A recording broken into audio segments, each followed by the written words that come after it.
এখন অবধি 1,05,00,000 আমাদের মা বোন দিদি তারা এই অন্নপূর্ণা যোজনায় নাম নথিভুক্ত করেছেন। তাদের ভেরিফিকেশন কমপ্লিট করে বড় খবর, অন্নপূর্ণা ভাণ্ডারের যাদের টাকা ঢোকেনি কবে ঢুকবে তারিখ জানিয়ে দিলেন মুখ্যমন্ত্রী শুভেন্দু অধিকারী। ইতিমধ্যেই কিন্তু আজ পর্যন্ত 1,05,00,000 উপভোক্তা নথিভুক্ত হয়েছে, তিনি সমস্ত পরিসংখ্যানও জানালেন।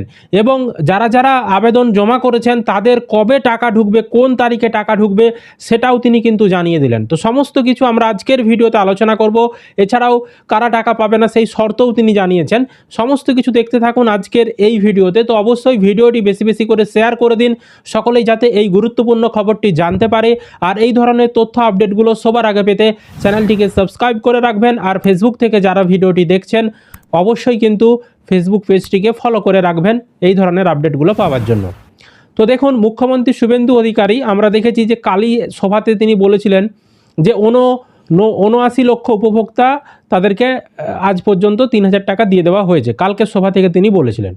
এবার আজকের সভা থেকে মুখ্যমন্ত্রী শুভেন্দু অধিকারী তিনি জানালেন যে আজ পর্যন্ত 1,05,00,000 উপভোক্তার নাম নথিভুক্ত হয়েছে এবং তাদের অ্যাকাউন্টেও টাকা পাঠিয়ে দেওয়া হবে। যারা এখনও আবেদন করেননি বা নথিভুক্ত করেননি তারা জনকল্যাণ ক্যাম্পে যান, সেখানে গিয়ে নাম নথিভুক্ত করুন। জনকল্যাণ ক্যাম্পের তারিখ কিন্তু একদিন বাড়ানো হয়েছে, অর্থাৎ 18ই জুন পর্যন্ত করা হয়েছে। মুখ্যমন্ত্রী শুভেন্দু অধিকারী তিনি কি বলেছেন সেই বক্তৃতাটা আপনাদেরকে আমি শোনাচ্ছি, দেখতে থাকুন। আমরা দিতে চাই তাদের যারা সরকার বা সরকার পোষিত বা প্রাইভেট স্কুল যেখানে সরকার অনুমোদিত সেই স্কুলে আপনাদের বাচ্চাদেরকে পড়াশোনা আপনারা করান। সেক্ষেত্রে বেসরকারি প্রাইভেট স্কুলেও আমরা দেব যারা কেন্দ্রীয় বা রাজ্য বোর্ডের অনুমোদন পেয়েছে। কিন্তু আমরা এমন কোন জায়গায় দেব না যেখানে ধর্মীয় শিক্ষা দেওয়া হয়, যেখানে ভারত বিরোধী কথা শেখানো হয়। সেখানে যারা পড়াশোনা করেন তাদের পড়াশোনাটা আমাদের মূল স্ট্রিম এডুকেশন মূল ধারার শিক্ষার মধ্যে পড়ে না, আমরা তাদেরকে দেব না। যারা ভারত সরকারের রাজ্য সরকারের বিভিন্ন ভ্যাকসিনেশন কর্মসূচিতে অংশগ্রহণ করেন না, ভ্যাকসিনেশন যখন হয় বলে এই টিকা আমার বাচ্চাকে লাগাবো না, এটা জন্ম নিয়ন্ত্রণের টিকা, তাই আমরা তাদেরকেও দেব না। তাই আপনারা সহযোগিতা করুন। ইতিমধ্যে জুন মাসে 3 তারিখে 28 লক্ষ মা বোন দিদির অ্যাকাউন্টে 3,000 টাকা করে ঢুকে গেছে। এখন অবধি 1,05,00,000 আমাদের মা বোন দিদি তারা এই অন্নপূর্ণা যোজনায় নাম নথিভুক্ত করেছেন। তাদের ভেরিফিকেশন কমপ্লিট করে আমরা পোর্টালে আপলোড করে দিয়েছি এবং এরা আগামী 1 জুলাই তারা এই জুন মাসের 3,000 করে টাকা অ্যাকাউন্টেও পেয়ে যাবেন, ঢুকে যাবে। এতটুকু চিন্তা করবেন না। এখনো যারা বাকি আছেন জনকল্যাণ শিবিরে আপনারা ফর্ম ফিল আপ করুন, আধিকারিকরা সাহায্য করবে এবং আমরা প্রয়োজন হলে আমাদের বাড়ি বাড়ি গিয়ে তো আপনারা শুনতেই পেলেন, মুখ্যমন্ত্রী জানালেন যে এখন পর্যন্ত 1,05,00,000 নাম নথিভুক্ত হয়েছে। যারা নতুন এখনও নথিভুক্ত করাননি জনকল্যাণ ক্যাম্পে গিয়ে নথিভুক্ত করাতে পারেন। এছাড়াও আপনারা চাইলে অনলাইনেও কিন্তু নথিভুক্ত করাতে পারেন। বিভিন্ন ক্যাম্পে কিন্তু বলা হচ্ছে যে আপনারা অনলাইনে গিয়ে আবেদন করুন, কোনো ফর্ম জমা নেব না, ফর্ম দেবো না, এখানে আবেদন নেব না। অনেক জায়গায় অনেক কমপ্লেন করা হচ্ছে, অনেক অভিযোগ আমরা পাচ্ছি। কিন্তু দেখতে পাচ্ছেন মুখ্যমন্ত্রী তিনি কিন্তু বলছেন যে আপনারা ক্যাম্পে গিয়ে আবেদন জমা করতে পারেন, সেখানে কোনো সমস্যা কিন্তু নেই। বুঝতে পেরেছি।